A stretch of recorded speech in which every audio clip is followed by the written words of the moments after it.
I apologize for my usual lack of a jovial tone, but I feel like, or my lack of a fez, but I feel that I have to give sufficient respect to the events that are taking place in Syria. Now, I don't know how much I can say on YouTube, because as we know, the world has gone insane. And the recent, how can I say it?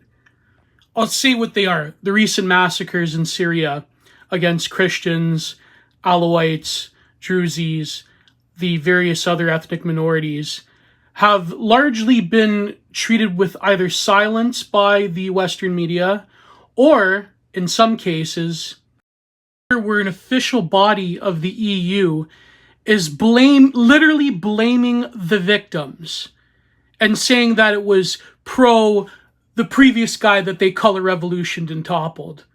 For those wondering, yes, that was community noted as disinformation. Because you see, that's how cynical things are, right? That for abstract geopolitical reasons that don't really benefit Western populations a whole hell of a lot, right?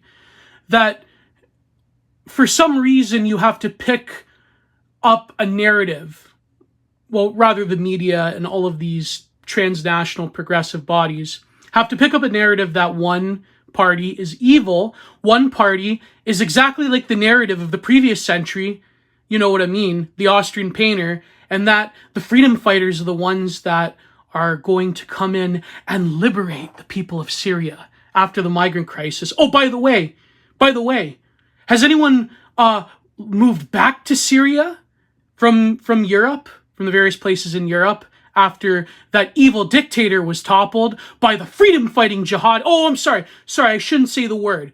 The freedom fighters, because I don't know if on YouTube I'll get tagged for disinformation, right?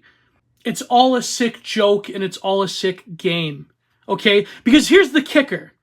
For supposedly Christian or post-Christian nations, from North America to the European continent, it's very funny how one of the most oldest locations of Christianity in the world, in Syria, those people aren't considered with any deference or respect or the same equal status of being a refugee suffering persecution. Let alone the Alawites as well, but that's another issue. So it's no wonder that the media largely treats this with silence, right? Because then they would have blood on their hands. That's the way geopolitics works. It's a never-ending narrative of good versus evil. It's the marvelization of politics that blinds you from the reality. That's the consequence of boomer truth.